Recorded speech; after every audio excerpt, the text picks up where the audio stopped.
Gullah-Geechee recipe. And this is a recipe by Chef Emily Meggitt. She is no longer living, but she is a very well-known Gullah-Geechee chef. So we took a recipe that is by a Gullah-Geechee chef, and we have made it an inclusive and accessible recipe. So what this means is that the ingredients are all very clearly listed. Your cooking supplies are listed. And again, all of these cooking supplies are provided in our Nourishment Beyond the Plate kit. We have substitution suggestions on the bottom right of the page that I'm showing. So suggestions on how to make the recipe vegetarian, how to make it vegan, and how to make it gluten-free. And we know that that's important because so many different identities intersect, right? We're not all in one silo. We're not just a person with a disability, or just a white person, or just a Black person, or just a member of the LGBTQ community, for example. All of these identities can intersect.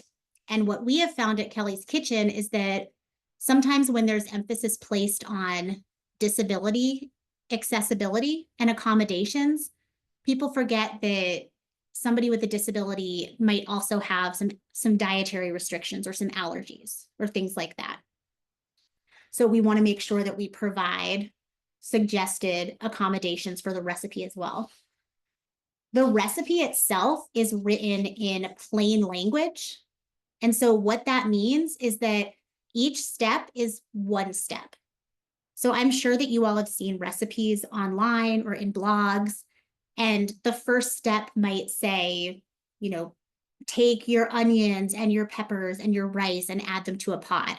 But it doesn't say how much of each ingredient. So you're finding yourself scrolling back up to the ingredients list for what the amount is. And it's putting so many steps into one step. And that is really overwhelming. That's overwhelming for people with intellectual disabilities, for ADHD or ADD, for somebody with dyslexia, even for somebody with anxiety. That can be really overwhelming to provide too many steps for anybody with a processing disorder. And so what we've done is put each step as one step and just make it really clear. And so what I want to do is show you a couple pieces of the kit, and then just kind of show you how some of those pieces, some of the accessible kitchen equipment works and what it looks like. So everything that you see on my worktop, these are things that come in the kit. And there is a full list of all of the cooking ingredients that come in the kit. It comes in a backpack, which was one of the photos that Eva showed on her screen. It's a purple backpack. It literally fits every piece of equipment in here. And what's important about that is that it means that this is also something that you can use on the go. So if you are traveling somewhere and you need an accessible kitchen space, you have all of the tools you need. I'll move this pan so you can see it, but this is an induction cooktop that comes with the kit. So what we want to make sure is that whether people have an accessible kitchen in their space or not, that they're still able to cook wherever they can reach. So that means if somebody's countertop is too tall, they could work from their table with this induction cooktop. It means that if somebody in their home, whether they own it or they rent it, if they have a stove where the burner knobs are in the back, you know, for somebody who is of shorter stature or who's in a wheelchair, having to reach over hot burner stovetop to turn on the stove can be very dangerous or can be impossible to reach. So this cooktop means that you can reach everything right where you are, wherever you set it. It does not emit a lot of heat. So for people who have disabilities where they can get overheated very easily, this is a really nice option. And so this means that your home space is accessible. It means that if you ever go travel somewhere, you can just pack everything up in that backpack and take it with you. You can put it on your back and walk out the door, put it on the back of your wheelchair and roll out the door. Very easy to carry. And it also means that if there's an emergency where you are, and we know that there have been a lot of emergencies lately with flooding in different parts of the states, hurricanes, fires, this is a really easy bag that you can grab and go and take with you. So wherever you are displaced to, you have a way to provide for yourself. As long as there is electricity, you can make food for yourself. So that's a big deal. So the induction cooktop comes in the cooking kit. This high-sided pan, which I think you can tell. Let me hold it up like this. So it's high-sided, so you can use it for any kind of food. So you could even use it to boil water to make pasta because it's high-sided. It comes with a lid also, so that you have everything you need to get started. And then we also have a couple other resources. It comes with a 10-piece cooking utensil kit. They're all different colors. So if that was something you needed, because what we noticed in our initial pilot program with disability and special needs program in Beaufort is that people didn't know all the names of the utensils. And so wherever you're starting from, whether you're facilitating the program, whether you're a participant, we want to meet you where you are. And so if somebody doesn't know, for example, that this is a spatula, we would say, you're going to get your spatula. It's the purple utensil. So if somebody is not colorblind, this can be another cue and marker for them. You can see that there is a easy hold strap. It's like a plastic silicone. It's silicone, not plastic, that can be put on the utensil. And this is for somebody who might have difficulty holding something. They can put their fingers in here and it kind of holds the utensil to their hand. So that way they could, scoop or mix things and not have to worry about their mobility and the dexterity. So each kit comes with 2 of these that can be placed on any utensils. We have measuring cups, measuring teaspoons, tablespoons. We want to give people everything they need to make the recipe. We generally provide just a silicone cutting board for people that need it. So it's very lightweight. You can see that it's really easy to bend. It's lightweight. You can pick it up. It's dishwasher safe. Everything that we have, you can put in the dishwasher, except for the induction cooktop. Don't put that in the dishwasher. If somebody needed an accessible cutting board, that's what you can see on my screen that's looking down at the countertop. And that can be provided upon request. So people who ask to be in this program or sign up, if they said, I've had a stroke and I can only use one hand, maybe they only have one hand, whatever it is, maybe they need support with stabilizing vegetables to be able to cut. This accessible cutting board has these sharp spikes right here. You can set, so this is a pepper. This is one of our ingredients. You can set it on here. I don't know if you heard it, but it just crunches in. You just set it on here and it's really stable. And that way you can use one hand to cut. This part, it cinches something up. So if you needed to, like wedge something in, like maybe to slice a piece of bread, you could wedge it into this piece. And it's hard to see on here, but where I'm pointing my finger, there are suction cups. So there is a suction cup on each side of this cutting board. So it doesn't really move. So once you suction it onto your countertop, it stays there. So you're eliminating a lot of the need for multi-hand processes. We also provide people with a rocker knife instead of a traditional knife. I'll hold it up this way too. It comes in a stand, so you just set it in the stand when you're not using it. Just because this doesn't look like a knife does not mean that it's not sharp. It's very sharp. I've cut myself using it, working on the cooking program. Kelly has facilitated the cooking program. She's cut herself. We've had participants not realize how sharp this blade is and cut themselves. So just because it doesn't look like a traditional knife, it still is very sharp. And so the way that it is used is you rock it back and forth. So let me show you. So if we're going to cut the pepper,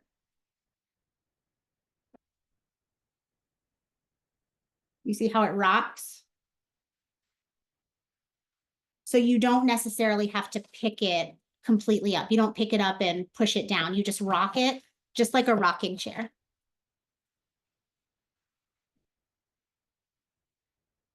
And that makes it really easy to use, a little bit safer.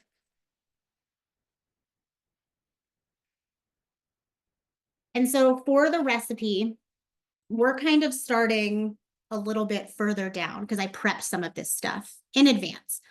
So you can find, just as a quick aside, though on our website, I don't know, Eva, if you shared the link, but if you want to share it again, just in case, on our website under the programming tab, we have a tab under programming called Nourishment Beyond the Plate.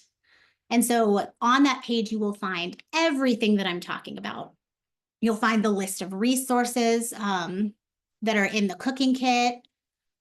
You will find a video that we had professionally made with a local South Carolina videographer that talks about the program and the importance of both the disability accessibility piece and the cultural competency and how that relates to food insecurity and why this program is so important.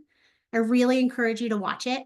You'll get to hear from Kelly Timmons, who's our founder, who is on this call today as a participant. So Kelly, feel free to say hi in the chat. You'll hear from me, and you'll also hear from Melissa Warren, who is the training director at Beaufort County Disability and Special Needs. And so she is who we partnered with specifically. She set up the program.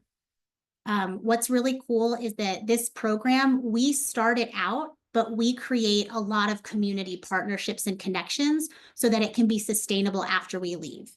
So right now, Melissa is working on getting funding that the Disability and Special Needs of Beaufort County already receives regarding Gullah Geechee heritage and incorporating Gullah Geechee traditions and education into some of their programming. So they're working on getting that funding to hold a second round of Nourishment Beyond the Plate. So what this means is that our 15 participants that already have a cooking kit can take more classes, they can increase their education and their knowledge, and they can continue to feel comfortable and confident with their cooking skills. We partnered for this particular program with the Culinary Institute of the South.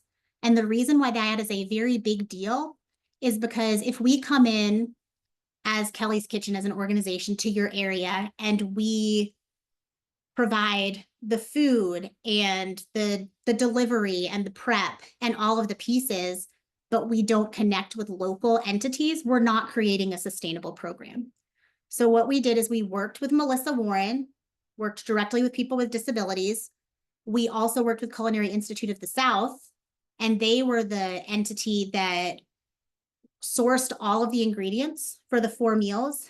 They packaged them really nicely. If any of you have used a food delivery, a meal delivery service, like HelloFresh or something like that, you know how you get your ingredients and they are measured out sometimes, or you'll get, if it calls for an onion, you'll get 1 onion. You get all the ingredients you need for your meal. And that's how Culinary Institute of the South portioned out everything. So they didn't cut things up for people unless it was a specific accessibility request, because we want people to build these skills with us during the class. So Culinary Institute of the South sourced the food locally. They prepared all of the ingredients and they delivered them to participants. And this is a big deal because we know that transportation is a huge barrier for a lot of community members. It's a huge barrier for people with disabilities as well. And so we wanted to eliminate as many barriers as possible. So on this page, you'll also find a way that you can reach out if you would like to bring this program to your organization. If you want to see the recipes that we have used, and they are, again, accessible, plain language PDF versions, there's a link you can click to visit our resource page. And then there's a heading that says Nourishment Beyond the Plate recipes. You can download all of those recipes. They are accessible for screen readers as well. And what that means is for somebody who is blind or has low vision and relies on programming that reads, content out to them, it will read all of these recipes correctly from top to bottom. It won't go out of order, and it will give all of the image descriptions of any images that are there, any links that are clickable. It'll say what the link is. We have a frequently asked questions section, which can be really helpful, and we have a tentative budget for what it would look like for interested organizations to do this program with us with a group size of 15 participants, and we break down the cost. We also have some testimonials from our participants on here, and I think that is important to note because you can hear from us all day long about how great this program is and how effective it is, but I think that through the video, hearing from Melissa Warren, who works with the individuals at Beaufort County Disability and Special Needs every day, you can hear from her how this has impacted participants. You can hear from people themselves about how much confidence and how much skill building they received just from 4 cooking classes, just a cooking class once a month. And that was a really big deal for them. So you'll be able to see some of those testimonials at the bottom of the page. So I think what I would like to do is if we can keep my spotlight on for the countertop, I will start going through and cooking the recipe while Eva talks about her food security network, so that you can see me use the tools and see the products in action while still hearing about some of our other programming. And before I turn it over to Eva, I want to just show you really quickly how easy the induction cooktop is to use. So I'll share this after when Eva starts. I'll get the link for you, but we have a YouTube channel. And on our YouTube channel, we have a bunch of different playlists, and one of them is called Nourishment Beyond the Plate. So if you wanted to make any of these recipes with the recorded video, all of our videos for this series have American Sign Language and captioning included. So anybody can watch them. They can follow along with the recipes that are on our website. And we have a video that also tells people how to use this induction cooktop. So what's nice about it, let me get just a little closer to the front of it for you. What's nice is that this is very easy to use. All the buttons are very big, well labeled.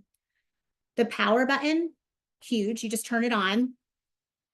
What's nice is that when you tell people, so in this recipe, we tell people for the bacon, you want to turn the heat to medium. For different cooktops, that can mean different things.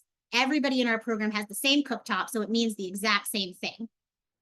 So when we say medium, this temperature goes up to 10. There's a minus button to make it not as hot. There's a plus button to make it hotter.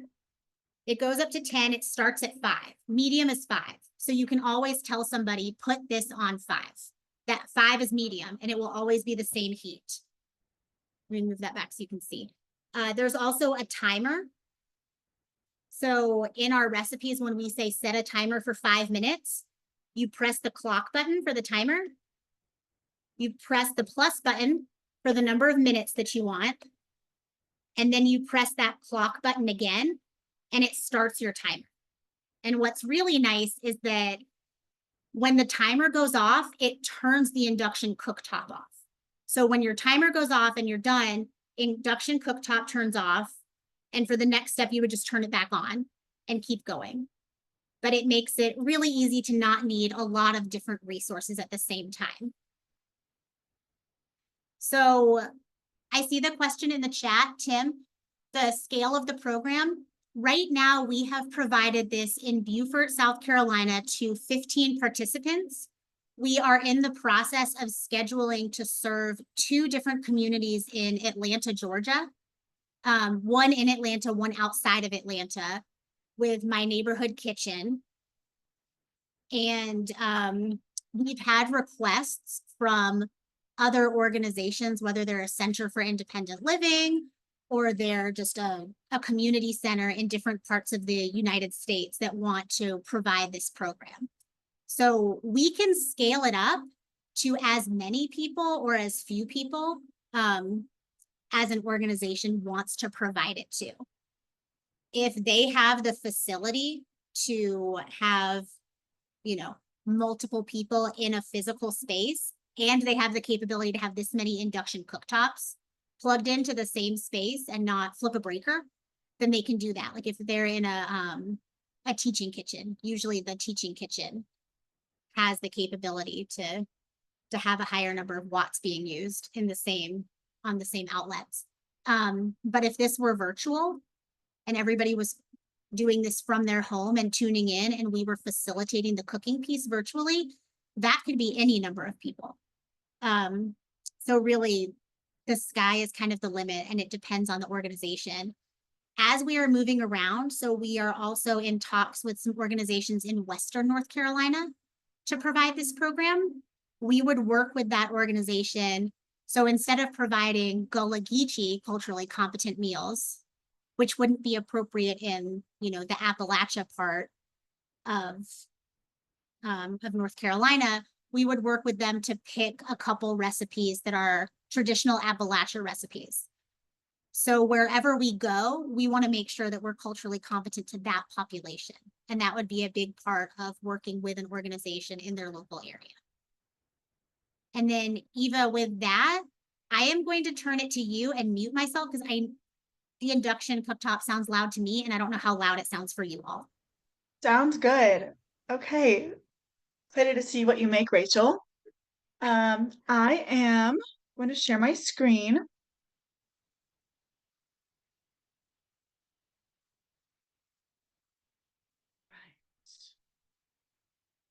All right, can someone give me a thumbs up if you can see this my slideshow here? Awesome, thank you. Okay. Welcome to the unveiling of the Food Security Network. I bet you guys didn't know you would be attending our network launch, but here we are.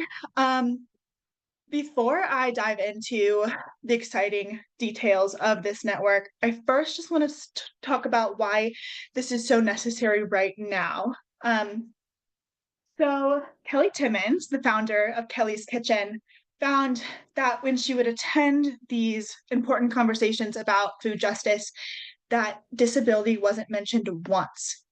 And this is incredibly concerning given the fact that people with disabilities face additional challenges obtaining food than an able-bodied person might face. Some of these challenges include lack of transportation. This might be that an individual is unable to drive, or that maybe public transit systems aren't wheelchair accessible. So that prevents them from going to a food pantry if needed. Another challenge we see is barrier to entry. You would be so shocked to know how many food pantries exist in the basement of churches. It's a lot. And you know, those food pantries exist and that's great, but if people can't get to them, that is a challenge. And people with disabilities often have unique income situations. This can often look like SSI or other types of fixed income, which in this political climate is really, really hard to get groceries that you need with a fixed income like that. And something else that we see at Kelly's Kitchen is that food banks or food pantries require proof of income to receive services, and that is a huge barrier for somebody who is unable to have a job. Oh, actually, I wanted to mention, I read this, I just wanted to share this. This was really striking to me. The United States Interagency Council on Homelessness reports that 25% of unhoused individuals have a disability. That 25% is a lot. And I think this just goes to show how important this network is right now. We have a problem with accessibility in our country. And these conversations are so important. So to get these conversations rolling, Kelly's Kitchen has created the Food Security Network. So for the past 2 years, our team has been contacting resources all across the country and asking them two very important questions. Number one, is your facility and or programming accessible to those with disabilities? And two, how can Kelly's Kitchen help increase the accessibility of your organization?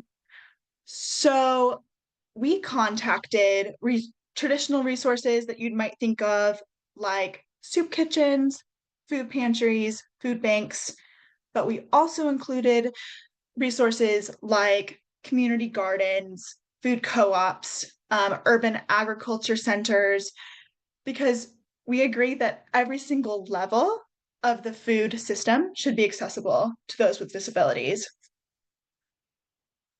I like to I like to think of this network like this can be used in so many different ways. Um, I think the most obvious is that it can be used by somebody who is searching for an accessible food pantry in their area to provide groceries for their family for the month.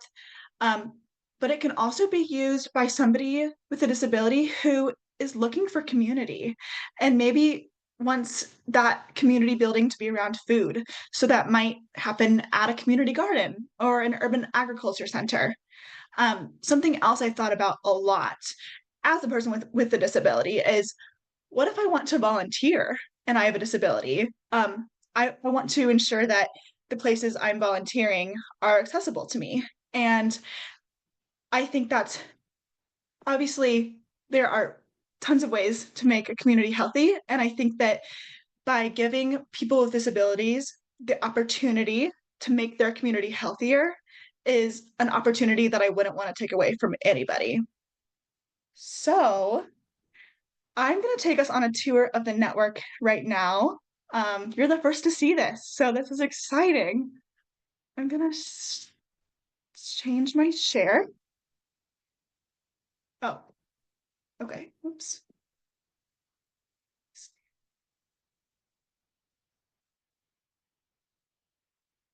Okay, there we go.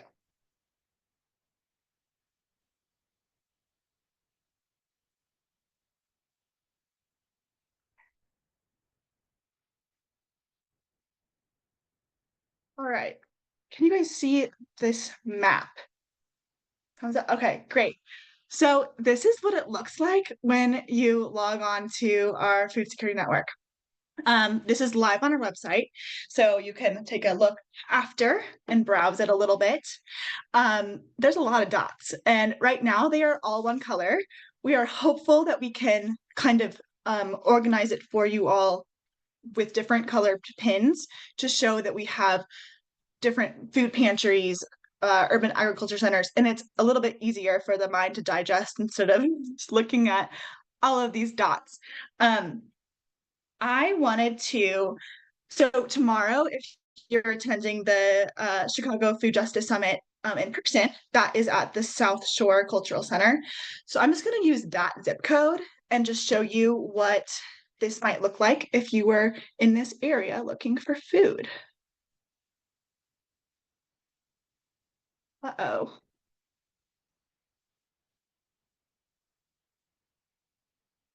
Looks like, not showing up. Let me try that again.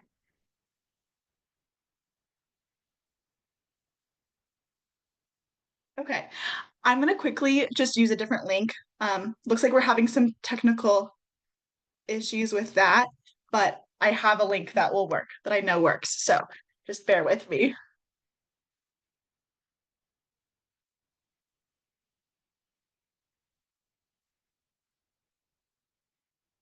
Bum, bum.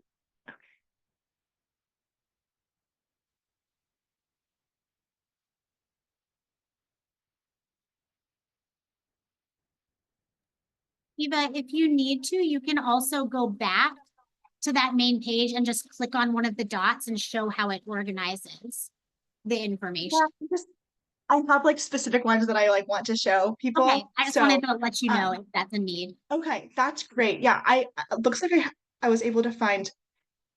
I know this one works. So, awesome. Let me go back to that zip code. Okay. So, I'm going to take you on a tour of what it might look like if you are using our network. So, this is a food pantry in the area, and you're going to see basic contact information like phone number, email, website, the type of resource, a brief description, so people kind of know what they're walking into. Um, and my favorite line is our accessibility. So here you'll see that this food pantry is follows ADA guidelines of accessibility. That means that this resource doesn't have, if it has stairs, it has a ramp. If it has stairs in the building, it has an elevator. So a lot of our resources will just say follows ADA guidelines of accessibility. Something I want to note though is that if a resource delivers, that would be in this line.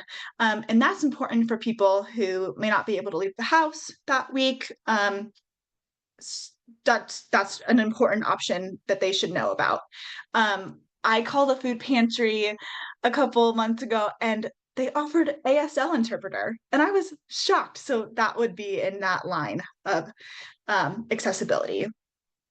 You'll also find eligibility information if we know it. Unfortunately, we don't know it for this resource. And then basic hours and social media for another outlet to reach out. I wanted to show you all a resource in Stillman Valley, Illinois.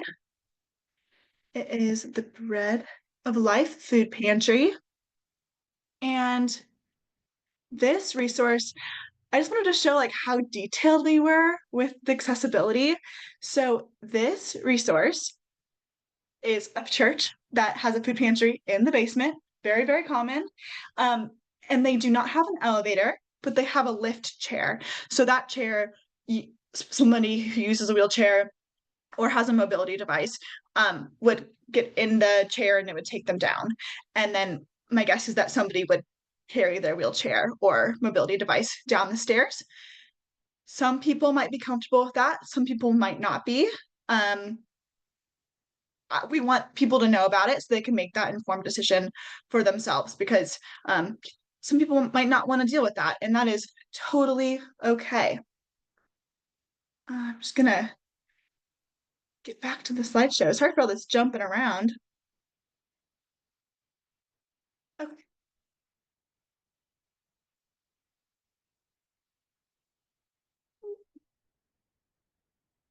Oh my goodness.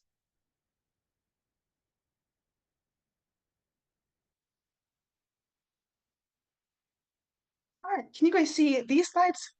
Make sure. Awesome. Okay. So I bet you're wondering, what can your organization benefit from joining our network?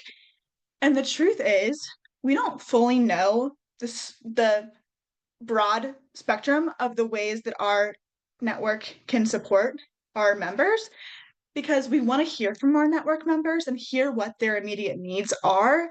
And we know that especially in this political climate, that things can change day to day, and you might not know what needs you might have. And so yeah, we think the possibilities are endless, but these are the three major benefits that we anticipate. One being accessibility support. So like Rachel mentioned, Kelly's Kitchen has a lot of experience adapting programs and practices to make them more accessible. And we're happy to be a shoulder to lean on as questions come up, because we know that they will. I wanted to quickly share a story of how we were able to help network member Feed More out of Richmond, Virginia. Feed More is a food bank that is in collaboration with a lot of food justice leaders in Virginia. And they are on this super cool mission to create the Healthy Pantry Initiative, which essentially is an educational resource of the best practices of food pantries. And a food pantry could then take this class and it would have different modules on how to overcome language barriers, how to make your pantry more healthy. And they have a disability module. So Kelly's Kitchen was able to work with this food bank and provide them with a disability etiquette guide, an ADA checklist, as well as videos on how to make cooking accessible if the food pantry has a cooking class. Another way we see this network being beneficial is with emergency networking. During the events of Hurricane Helene and Hurricane Milton, Kelly's Kitchen was able to provide thousands of dollars to direct relief efforts in these areas. And some of these organizations that we were able to support were network members. And because we had already established relationships with these organizations, that made contacting them really easy. And we were able to send support pretty quickly because of that. So, unfortunately, with the state of our world, we anticipate more climate related disasters like this. And our network members will be the first people we contact if we have support to give. And that goes for non-disaster support too. You know, if we get this cool opportunity that deals with, I don't know, like accessible cooking equipment, and we're going to reach out to our network members first. So yeah, the possibilities are endless. I wanted to first show, here's some photos from our hurricane relief efforts last year. It was so cool to see this network in action before it was launched. It was just really, really neat to be able to use it even before people really, really knew about it. So yeah, it's been great. Eva, we And have our a couple third, of really great questions in the chat that are pretty relevant to what you're talking about. So we have one question. I had said in the chat that we have about 10 different food source categories. And somebody said to explain the food source categories. So when Eva was mentioning that there are different kinds of food resources in a community, it's not always a food pantry. Like Eva was saying, it can be a soup kitchen, it can be a food bank, it can be urban agriculture. So it could be like a teaching farm. It could be an organization that provides cooking classes. So in each of the red pins, it will tell you what type of food source it is. And the reason we think that's important is because they do different things. And especially, I think there's some confusion sometimes from community members between the difference between a food pantry and a food bank. And so we want people to know that if we provide a food bank as a resource for, for a community that's part of this network, we want people to understand that a food bank is a larger organization that typically assists multiple different organizations in their community to be the food distribution sites. So a food bank might not do the direct distribution to individuals, but they could connect you to the organizations in your area that do. And so we think that's an important distinction for people to learn, just because we want people to be able to advocate for themselves, to know their resources, to know how to navigate them. Is there anything that I missed on that particular question, Eva? you covered it. Yeah, I think like the reason we want to cover all these different resources, like you said, they each have different roles in their community. Some people might not be food insecure, but they are looking to maybe spend less money on food, like restaurants and fast food, and want to learn how to cook from home. Those community kitchen, the like learning kitchens, are a valuable resource, and we want to make sure that that's super clear on our website, because these are all different elements of how to make our food system more accessible and healthier. So yeah, thank you. Yeah, and then the second question, and I'll leave it yeah. to you to answer, Eva. Somebody says, if I know a local pantry that provides pickup outside the pantry and has someone shop for them, how could I add this pantry to your network? That is a great question. So at the end of my last slide, I'm going to have my email. That's a really easy way to get a hold of me. also on our website under Food Security Network, there's a survey, and that allows you to just put in the contact information in the accessibility section. You can make a note, this pantry has pickup. That way we know to display that on our map for people. And that's just, it's like a 2-minute survey. Yeah, that's the best way to get a resource on our map. So thank you. And what we do is we contact them. So After we'll this, yeah. contact the organization. So even if you are not the, the person who runs that organization, we can contact them if you provide that contact information, and then we can talk to them about the network, see how we can support, see if they would like to be a part of it. Again, this network is free. And just make sure that we have all the information. So again, this resource can be shared with as many people that are looking for a resource as possible. Yeah, definitely. Thank you, Rachel. So our last, or not last, one of the, our third anticipated benefit of a network is my favorite. It's community building. We see this network as just a community building tool in itself. I was able to meet with Octavia Corden. She is the owner of Fat Daddy's Barbecue Restaurant in Charleston, West Virginia. There she is with her family there in front of her restaurant. And I reached out to Octavia to get her on our network.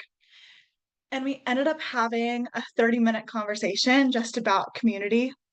And what's amazing is that she told me that community keeps her business thriving each week.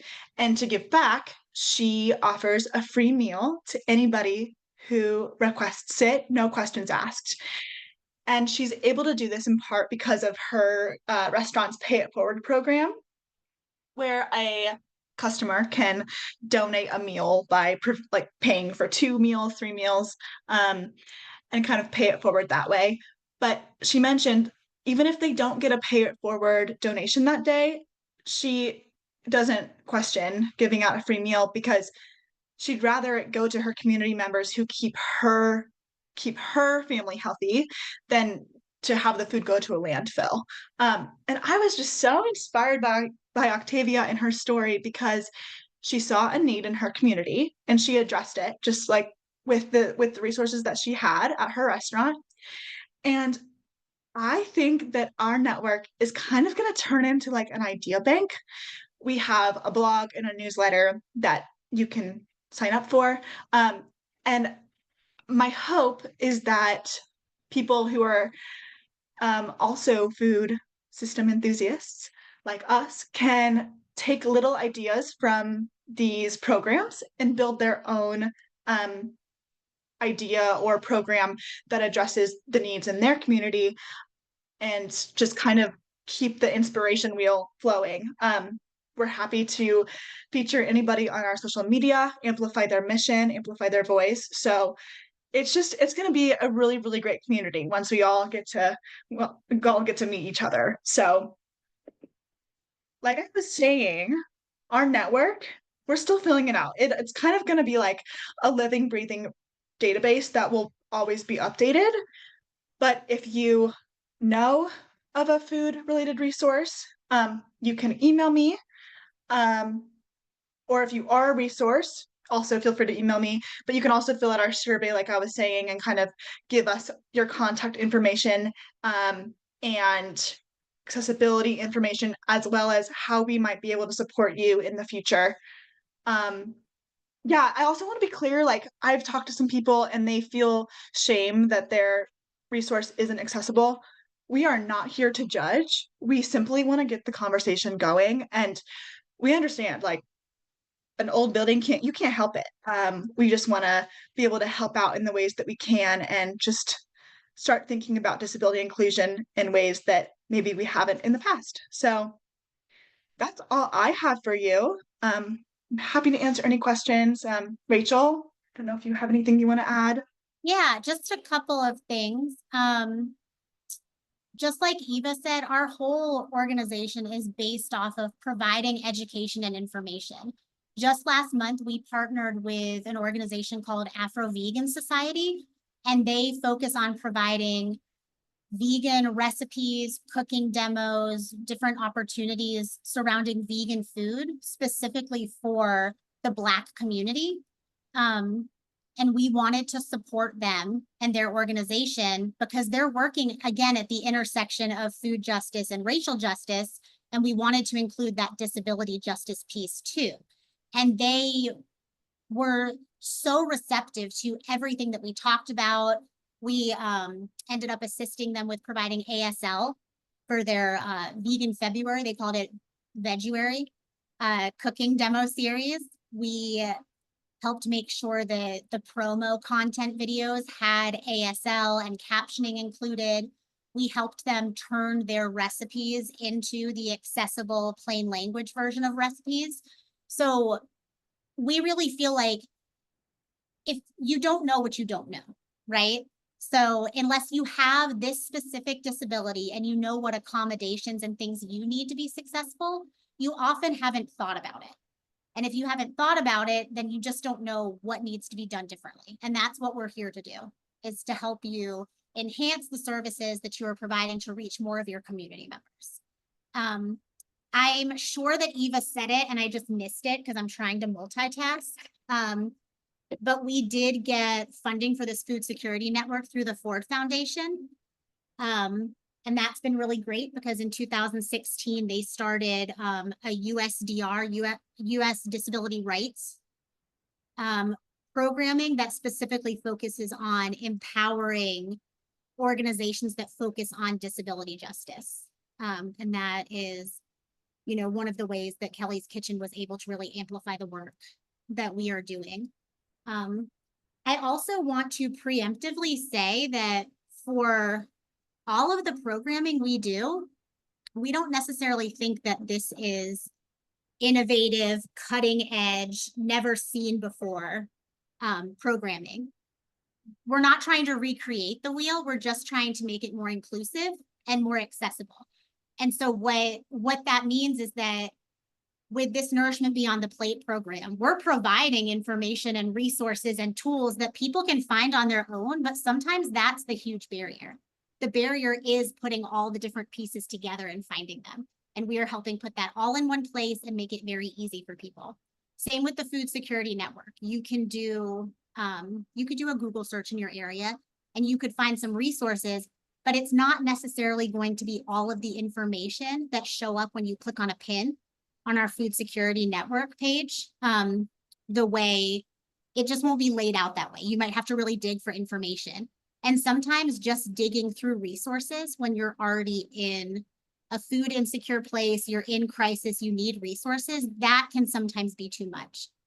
And navigating those different searches can be overwhelming, whether you have a disability or not. So again, we are just putting all the information right out there in the forefront and trying to provide additional services to the network members so that they feel supported when they need it, especially right now when we know that funding is being cut and we're worried about food security in our communities. So with that, I will stop talking and let you guys ask questions because I know we have just a couple minutes for questions.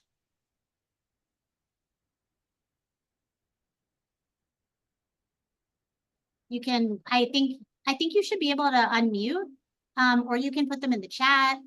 Or Eva's email address. I put it in the chat. I'll put it in there again. You can always send any questions there as well.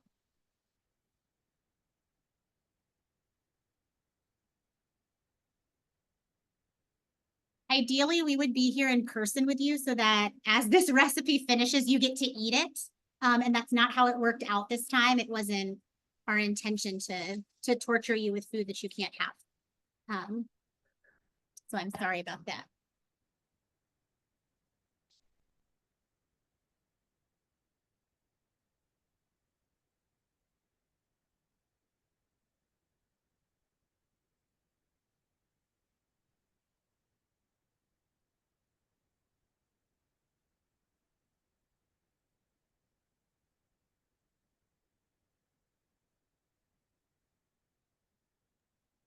Rachel, hi, this is Adam over at SIFPAC. I'm curious if you could just give a little a little background on what's gone into your dish? Yeah, of course. So with our recipe, with this Gullah Geechee dirty rice, what we start out with doing, and I skipped a couple steps, kind of like a TV show would, you start by cooking the bacon because you use the bacon fat in the recipe, and then you set the bacon aside for a next step. So what we've been doing since I've been working kind of muted is the bacon has been cooked. I used the accessible tools to cut one bell pepper. I chose green. You could do any color, and one large onion. I cut those up. I got a package of sausage.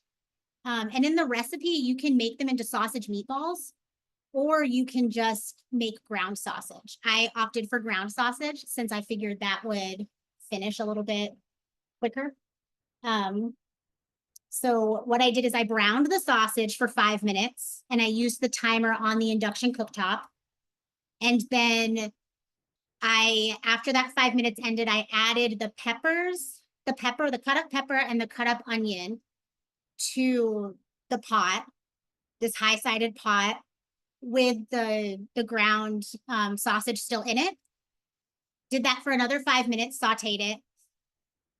And then I added the bacon. I just tore up the bacon pieces. You don't have to do anything fancy as long as you wash your hands or wear disposable gloves. You can just rip the bacon. You don't have to cut it. That's what I did. I ripped it. Put it in here. And then I added 4.5 cups of water because every recipe that we do with Nourishment Beyond the Plate is a one-pot recipe. So whether we make pasta, whether we make rice, whatever we make, you just need this one pot. You don't have to worry about a colander, straining anything. It eliminates the need to have to lift this pot, which can get pretty heavy, and move it, which can be difficult for people. But that's also why we got one with 2 different handles that you can lift, so that it's easier to move. And since they're made out of this like wooden material, they don't get hot.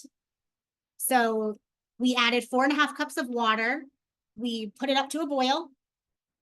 And then we added the rice. And now we are simmering the rice. And we're basically going to simmer this for about probably 20 to 30 minutes. And let the water kind of cook in and evaporate. So by the time that this is ready, it won't look like soup. It'll look like a rice recipe. And it'll be ready to eat. And you won't have to strain anything. And I know there was a question about Gullah Geechee and how we learned about Gullah Geechee culture. That is a big portion of the population on St. Helena Island and in Beaufort, South Carolina, which is where Kelly Timmons, our founder, and her husband, Paul, lived. They just recently moved to Western North Carolina, but for many, many years, they lived in St. Helena Island. And before that, they lived in Charleston, South Carolina, which also has a large Gullah Geechee population because it's all along the coast. And they got to know a lot of community members who were members of Gullah Geechee. St. Helena Island is pretty small. A lot of the people that we worked with at Disability Special Needs Program were members of the Gullah Geechee community, and it's a lot of family history, different generations of family that live there. And so that is something that this population it's a very prominent population. They're very proud of their heritage and their cooking. And so we learned about that from them. There are also some really great museums and cultural centers that we made sure to go to that we do highlight in our Nourishment Beyond the Plate video. So definitely check that out. But we just wanted to make sure that we were learning about the local population and including information about their cooking and their culture from themselves. Again, not trying to co-opt a culture. As a white person, I am not a member of the Gullah Geechee community. That's not my history. That's not my ancestry. So I can tell you what I learned, and I can tell you that I talked to people of that culture. But we wanted to make sure we heard from them. So we follow the independent living philosophy of nothing about us without us for every population. We want people of every population to be the ones informing how we move and how we incorporate things.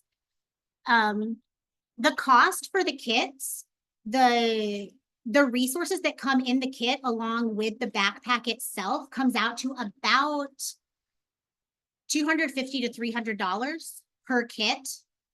If you were to buy the resources in bulk and, taking into account that we bought everything from Amazon so that we know it could be delivered to anybody and we wouldn't have to worry about if there's no delivery access or if it's a local distributor that couldn't deliver somewhere else. That's why we used Amazon. And I know that Amazon is problematic in other ways, but in terms of accessibility and reach across the country, it does a good job with that. So if something were out of stock and we had to pivot to a different brand, then the price might change a little bit. But I would say each kit with just the resources and ingredients is about $250 to $300 per kit. Okay. And if you would like to join the network, or you would like to learn more about us, we would love for you to put your information in the chat, to reach out to us through our website, through Eva's email address. Again, we want to enhance a lot of the work that you all are already doing because you're part of this food justice movement. And there is a comment from one of our partners, Terry Terrell, who's a chef in Western North Carolina, who we have partnered with for different programmatic efforts and for hurricane relief.